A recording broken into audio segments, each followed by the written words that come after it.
Indie Beacon Radio with hostess Rox Burkey. Welcome to Indie Beacon Radio, where creative souls can find help in marketing their creations. You can send questions for each show on Twitter using the hashtag IndieBeacon. Now sit back and enjoy learning about our guest for this show. So welcome to Indie Beacon Radio. My name is Rox Burkey. I'm the hostess for this evening, and I'm here with James Garrison, author, and just a real all-around fun guy. Welcome, Jim. Thank you, Rox. I appreciate you having me on the show and all that you and Alan are doing for Texas authors, and I guess now authors all over the Southeast. Yeah, Alan's a very busy guy. So I'm going to get into it because there is a lot to cover with you. You have been extremely busy. So I'm going to start out with some of the standard stuff like, why did you decide to become a writer? Because that wasn't where your education was going. No, I spent almost 30 years as a lawyer, and I was paid to go away by my big oil company employer. And my wife and I took a little bit of time off, and I was looking around, trying to see if I could come up with another legal job. And my son, who had probably heard my tales more than he ever wanted to, and actually did an art project based on one of my Vietnam riffs, suggested, he said, "Dad, why don't you write a novel?" And then he gave me, just before he left the States to move to Germany, a book on writing your first novel. And so I said, you know, this sounds fun. I've always wanted to write something. I did some writing in high school and college, mostly poetry in high school, and then creative writing, short stories in college. And then after that, most of the fiction, most of the stuff I wrote, other lawyers would probably have accused me of writing fiction, but it was all legal stuff. Although I did try to do a few poems every now and then. And so my wife, she's kind of looking around. She's a clarinetist, and she's you've sent some resumes out. What are you going to do? And, I'd be with, her and out with some of her friends, and they would ask me, well, so what are you doing now? You've been off for a year or more, and you haven't gotten a job. And I said, well, I'm staying home for the kids.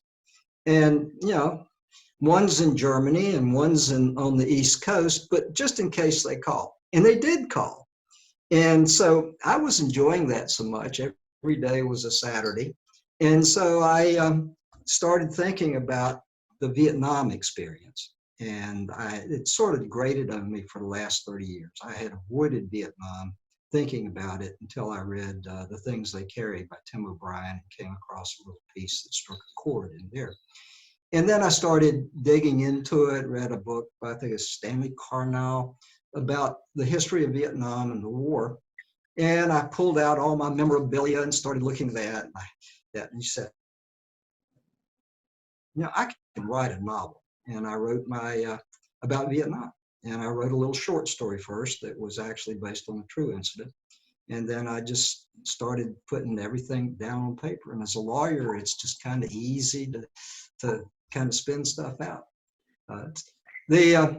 So that's how I got into writing. And I never went back to practice law. I went inactive, and I can't give anybody any valid legal advice. I don't know that it was ever all that great, but I wrote another novel after QL4, and it's one of those things. You almost get an agent, you almost get somebody interested. I wrote another sci-fi, speculative fiction about growing up in the 50s. It really inspired by Ray Bradbury. I don't know if you've read Dandelion Wine, is that it? Yeah, and and there's also one that's based on a Shakespeare quote. So I said, I'll try that. And so then I wrote this 160,000 word monster that was based on what causes us to be who we are and to do what we are. Because I've had so many screw ups in life, I figured somebody must have saved me from, becoming homeless, going off the rails. And I used a character from who had a computer in another galaxy, and there was no way to come to Earth, but they could actually tap into and read human interest. And then I wrote the Safecracker, which is the one that's before the house now. And then after that, I wrote another one called What Seems True, set in Port Arthur, Texas, involving a true crime there. And I like writing so much, I have probably turned out maybe 50 literary journals, some short stories, and also had a few of those published. So that's my writing history. Yeah, there you go. So I think that I'd like to focus a little bit on the Safecracker, because that's a very interesting point of view that you did, because you actually have 3 different points of view. You have the point of view for the attorney, you have the point of view for the crook, for lack of a better term, and then you have the point of view for the Safecracker. Yeah. So I mean, that's very interesting. So where did these characters come from? Is this from something in your history, or is this all fabricated? Because they're pretty powerful characters. Well, we are part of all we've met. And when I started writing, decided to write a legal thriller. I read a lot of crime, mysteries, read a lot of Grisham, more Grisham than I probably ever should have read, Scott Turow. And some of Grisham kind of bothers me because he deals with the ethically challenged lawyer, the larcenous lawyer, and some of his last books I kind of really pushed me over to not really liking that. And I decided, well, I want to write about a legal thriller, but a tongue-in-cheek one. And I started trying to put it together, and I chose a female protagonist, Patricia.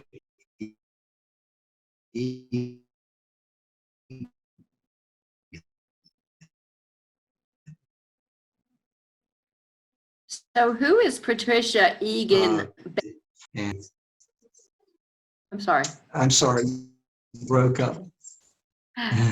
Who is Patricia Egan based on? My daughter had just graduated from law school and started clerking for a judge. And then she was calling me about some of her experiences, dealing with nasty and sometimes devious lawyers. And of course, anybody that wasn't nice to my daughter must be nasty and devious. And some very mean judges, including one time when she called in break and she was really upset, and I tried to help her figure out a way to deal with it. Just imagine the judge and everybody are sitting around in their underwear and that sort of thing. But so, and over the years, I have worked with women attorneys in my group, some very capable women, some who've advanced to some really nice positions in the companies. But when I started, and I'm not sure if you got this, when I was in law school, only 5 of the students out of 120 were women. And one went on to become the Chief Justice of the Utah Supreme Court for many years and just retired.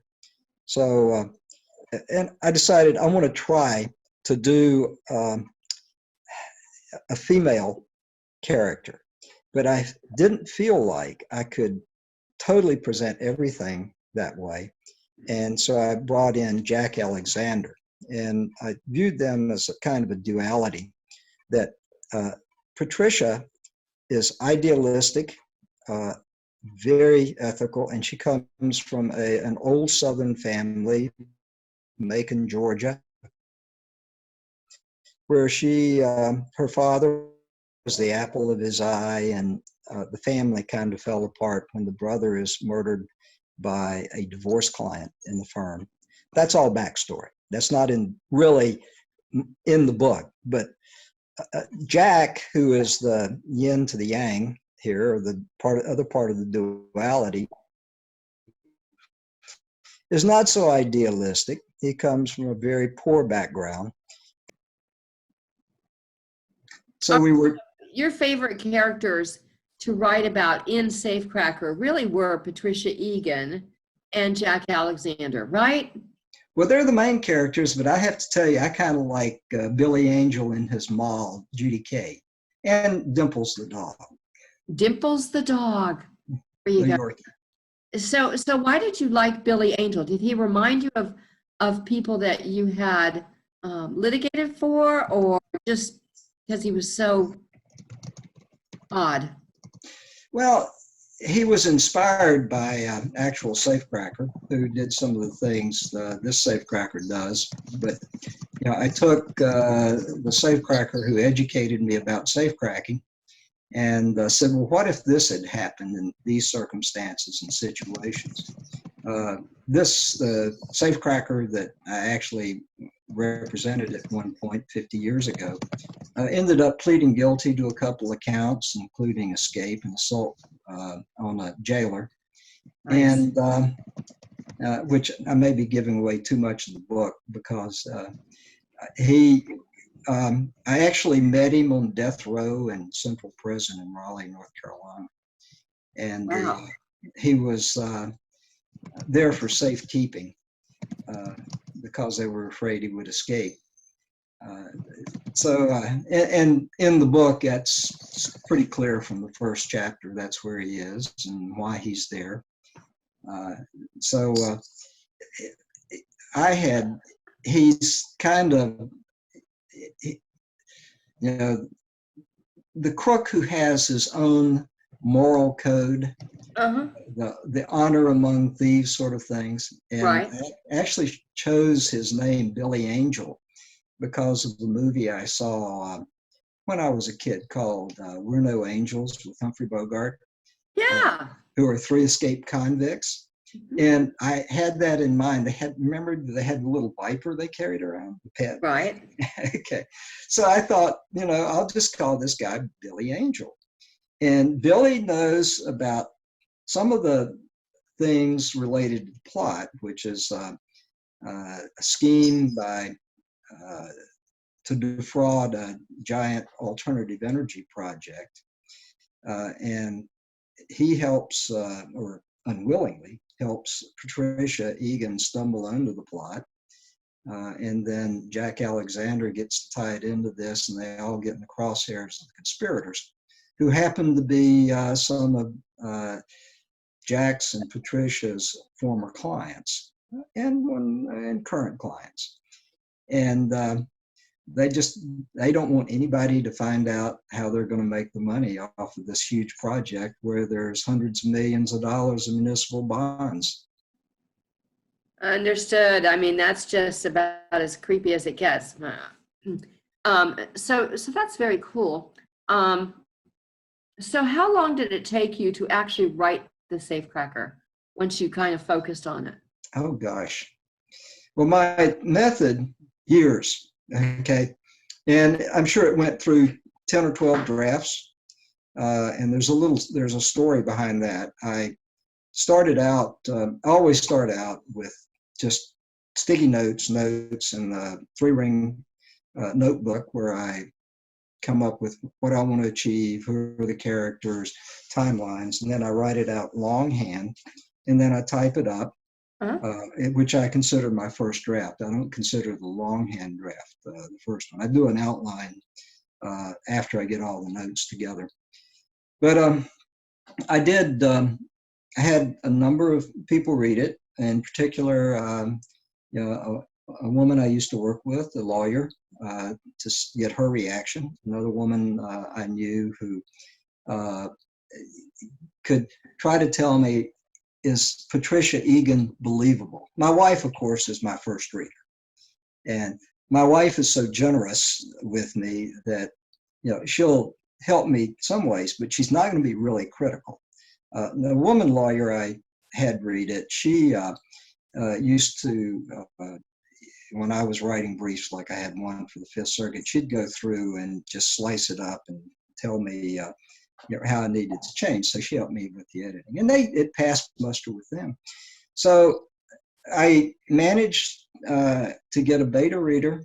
There was an ad, I think, in one of the writing guilds, the Houston Writers Guild newsletter one time, and a request for a reader of a novel. And so I responded just on a lark, and we exchanged novels. This was Johnny Bernhardt, and I read Johnny's draft of her book, A Good Girl, which is set in East Texas. And she read The Safecracker. And she gave me some good suggestions. Hopefully I gave her some good suggestions. Well, next thing I know, Johnny calls me maybe 6 months later or so and says, well, she's working as an agent, and would I give her The Safecracker to agent? Nice. And So I said, Jim, no, I want to give you the QL4. So Jim, we're gonna take a small break to hear from our sponsors, and then I want to come back, and I do want to talk about QL4. So will you stick around, please? The 5th Annual Authors Marketing Event is coming to Granbury, Texas, July 24th through the 27th. Join us and learn from the professionals how to properly market and sell yourself and your books. Go to ame.authorsmarketingguild.com for all the details. That's ame.authorsmarketingguild.com. I'm Rox Burkey. And I'm Charles Brakefield. We're award-winning co-authors, Brakefield and Burkey, of the Enigma book series. There are 10 books in the series, with book number 11 planned for release in January 2020. Each story has a central technology focus ranging from identity theft to cryptocurrency and now AI wars. These adult techno thrillers pit cyber good guys against cyber thugs across the darknet. In our world, technology is today's weapon of choice. You can enjoy ebook format, paper, or Audible. We want your feedback. Until the next story, thank you. Thanks. Well, hello there, my friends. My name is Randy James, independent voiceover producer in the Dallas, Texas area, available to write and record a 30-second commercial, much like the one you're hearing right now. It's a great way to help increase awareness and exposure to your book title. It's easy to do. Simply call me and we'll brainstorm on a few ideas, and in a few hours, I'll whip something up and send you a digital file ready to use. Remember, call or text me, Randy James, at 214-762-1942. Hello, I am the author and poet Denise Bryson. I am the author of The Things That Cross My Mind, Love's Reality, both in book and audio form. I am also noted as one of the best poets of 2011. I have 2 new projects coming up. One is the Blinky series, where Blinky tells us all about our coins and our bills for our children. I also have a book coming out called Say Ye. It's quotes from Denise Bryson, just inspirational and that will help you along the way. Welcome back to Indie Beacon Radio. Don't forget to like us, follow us, or subscribe to one of our many channels. Now, here is your host for today's show. Welcome back to Indie Beacon Radio. I'm Rox Burkey, your hostess, and I'm here with Jim Garrison. Thanks for coming in. Welcome back. So, Jim, I want to talk now about your first novel, and that was QL4. So, when was that released? It was released in May of 2017 by Touchpoint Press. Okay. And,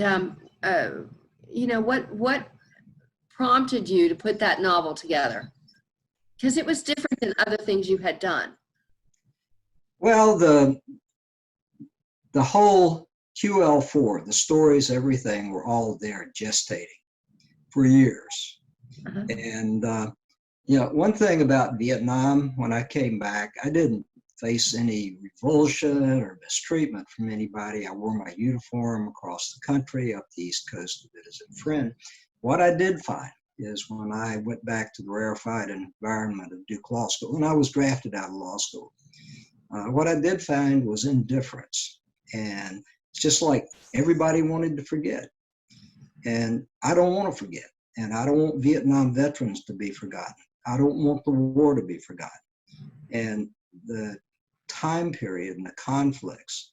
So I had these stories, and my son, who actually did an art project at Cooper Union, where he was studying, of a video, and we were at the beach, I think, and it was the wave. The art project were the waves rolling into the shore, and he was asking me, what did you do in the war, Dad? And I said, well, I think I specialized in brains. And so then I went on and described some of the stuff because I was in a bad mood. And he took that and he said, that's when he told me, why don't you write a novel?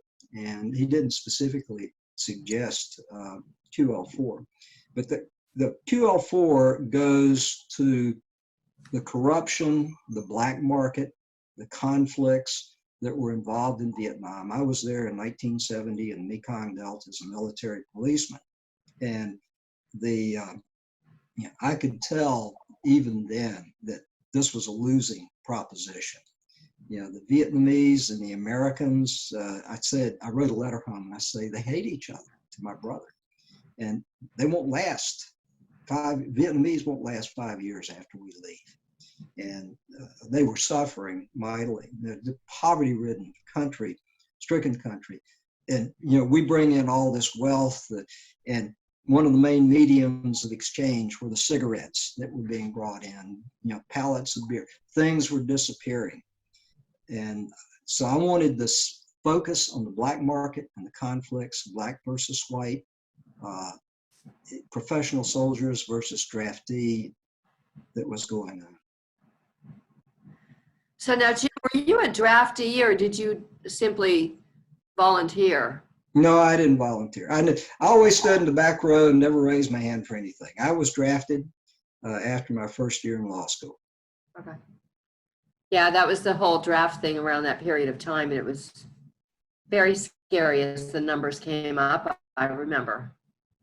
So you put QL4 together to kind of remember Vietnam. So how have other veterans received this particular book? Because it's powerful. Well, I have actually had some of the people I served with contact me about the book. And one guy who's just, when he was there, he was a great guy and good MP. He actually put together a little photo album that was tied to the chapters in the book, the chapters headings, that photos that he had taken while he was there. And I've had other people come in and tell me about the stories similar to the ones I had about the things going missing. The colonel who had his own Airstream trailer and air conditioned in Saigon. And I had a very nice review from a guy, and I imagine he was there too, and on the U.S. Review of Books. Have you gotten any pushback from the military itself about you being so bold in your statements and uncovering some of this corruption and the black market issues that are going on? Because I would think that the military leaders would be less than pleased. No, not really. I got an award from the Military Writers Society of America, a silver medal, and for literary fiction. And the only thing the reviewer said is that, well, basically the book conflates every bad thing that happened in Vietnam into this one place. Well, actually, and plus she didn't like all the profanity that I was using. But it did not conflate it in. These are things that either I saw or heard about while I was there. And I've, I had a reading in my hometown, and the folks there seemed to like the book. A couple of veterans, VFW, came, and they wanted to know would I be interested in going and talking about it, but I didn't live in that area. So no, I really haven't gotten any negatives. I had a lieutenant colonel, read it, and he enjoyed it. He was actually with a unit up on early in the war, and claimed he did a little bit of CIA work. So before you actually got active in these novels, I believe you mentioned that you had done some poems and some short stories, and even some literary journals. Are you still active in doing poems and short stories at this point? Yeah, Rox, I just had 2 poems published in the last couple of months. Burning Wood Literary Journal was one, the Athens Review. I have a short story that's actually creative nonfiction that's supposed to come out sometimes this spring with Wraparound South, which is a Southern literary journal. So do you have a preference now? I mean, you've delved into 2 very detailed and long novels, and you have the short stories and the poems. Do you have a favorite, or are you very comfortable flowing back and forth between all of that? Whatever pops up. The poems are the sort of thing, I see something and I have an image, and I kind of, sometimes I have a memory, and Right. I'll just jot these down, write them up, and then maybe I'll come back and type them up. The short stories, trying to think. I have events that sort of prompt short stories, like running it. I ran into this guy when I was hiking on the Appalachian Trail a couple of years ago, and he was claiming he was hiking from the full length of the trail, but it was September and he was wearing tennis shoes. And I think he was basically homeless. But I'll take something like that and put it into a little sort of a genesis of the story, and then I may expand it, or I may not. I may use it somewhere else. So, because you've got that variety on what you've been doing, do you have some advice that you can offer to up and coming writers that kind of would help push them over the edge and actually get something out and published? Well, most of what I have, I think, is what just sort of has been passed on to me. Getting other people to read, as many people as you can to read your work, and to comment on it and graciously accept the comments is a good way to go. If you're just starting out, what I found is keeping a journal and just writing, and not just your internal thoughts, but what you observe and what you see of other people around you. Eavesdrop. I've got some really great dialogue sitting on the little train we have here in Houston that if I could remember it, gosh, I could just render that and I would have me a story. Just the conversation I overheard. And then you've got to read. Just expose yourself as much as possible to all sorts of varieties, not just the stuff that you study, but I try to read new novels that have come out. So we need to take another break to hear from our sponsors. So stick around, Jim, and we'll be right back. Okay, thank you. Thank you for watching or listening to Indie Beacon Radio. Our sponsor, IndieLector.store, is the only bookstore that pays authors their fair share for book sales. Help authors to succeed and enjoy a great book by supporting them at IndieLector.store. Enjoy a 10% discount with coupon code SHOPPER20 at IndieLector.store. Coupon valid until December 31st, 2020. That's indielector.store, coupon code SHOPPER20. What started as a love letter to her son has become an international love letter for all parents to their children. Now you can read acclaimed author Shanalee Charbonneau's story to your children. When her son was very sick, she calmed him by singing her own song to him. She turned that song into the book, My Mama Loves Me, I'm Her Little Boy. She wrote 3 more magical books for all parents and kids 6 and under. Available at Indie Lector, Amazon, and all local and national outlets. We Fiction is a fun, fast-paced writing contest for any author team to create a book based on what readers submit for plot, characters, locations, and even plot twists. Learn more about this unique contest at wefiction.dearindie.org. Authors Marketing Guild is a membership-owned organization designed to help authors succeed and learn how to better market and sell themselves and their books. Join us at authorsmarketingguild.com and receive so many benefits you'll wonder why you didn't join sooner. That's authorsmarketingguild.com. Welcome back to Indie Beacon Radio.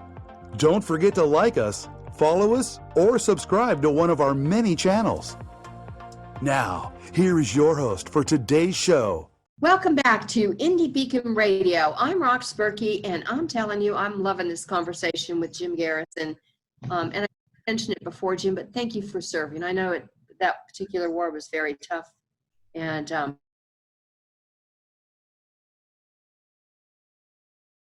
we appreciate you. You know, what are you up to next? What do you have in the works? I'm trying to decide, actually. I've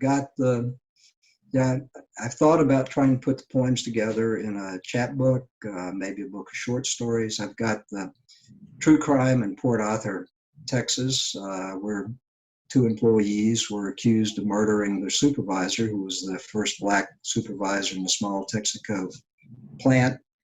And the wife was tried. The husband has never been convicted of anything. And then I actually would like to do a Civil War novel based on my family history. And I've always been surrounded by strong women. And the Civil War novel is about a wife who takes a mule and wagon from western North Carolina to near Fredericksburg, Virginia, to pick up her wounded husband who's had been shot in the leg. I've got Shelby Foote's full 3-volume history of the Civil War that I sort of gotten into. It takes a lot of research, though. Yeah, research is a big part of your writing, and that's very obvious in reading some of the pieces. So I know that your son encouraged you to write, probably got you started in some of that, and you have really, really good family support. But you're also working with some writers groups as well in Houston, I think you mentioned. The Houston Writers Guild is a good group. There's Right Space. The indie thing I try to get to. The Writers League of Texas is very supportive of Texas authors, although they're centered in Austin. And I went to they sponsored a booth at the book fair when I think it was last year, and I took the QL4 there for that.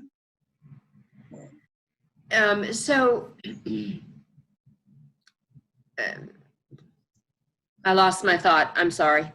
So where are your books available?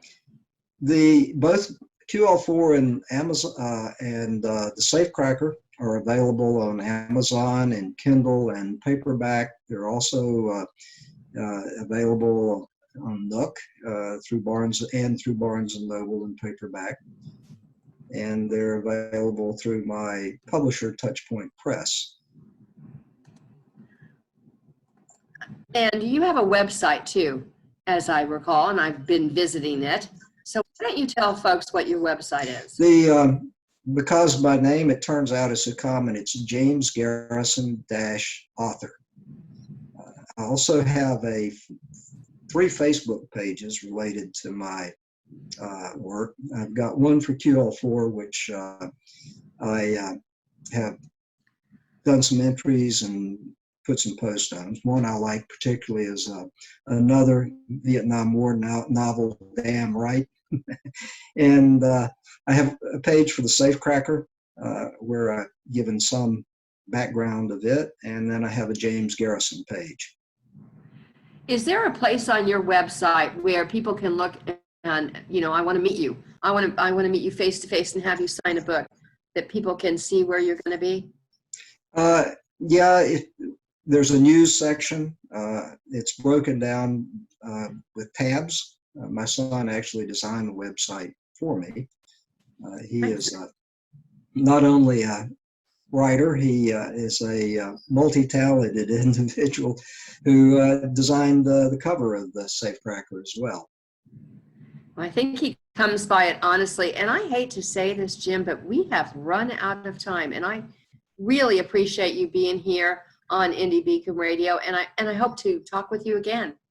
Well, thank you very much for having me, and thank you for bearing with computer problems and working them out. I really do appreciate it, and I appreciate what you guys are doing for the authors in Texas. Well, thank you again. Have a good evening. You too. Bye-bye. Thank you for listening to Indie Beacon Radio, where creative souls can find help in marketing their creations. To learn more about Indie Beacon services, to be a guest on the show, or to advertise on our show, please visit our website. Indie Beacon Radio with hostess Rox Burkey. Indie Beacon Radio is produced by B. Allen Bourgeois for Authors Marketing Guild LLC, copyright 2020. Voiceover by Randy James, Lydia Bello, and B. Allen Bourgeois. To be a sponsor of the show or for more information, please email us at info@authorsmarketingguild.com. To be interviewed for the show, please complete the form at radio.authorsmarketingguild.com. Music Always Rejoice by Ramcord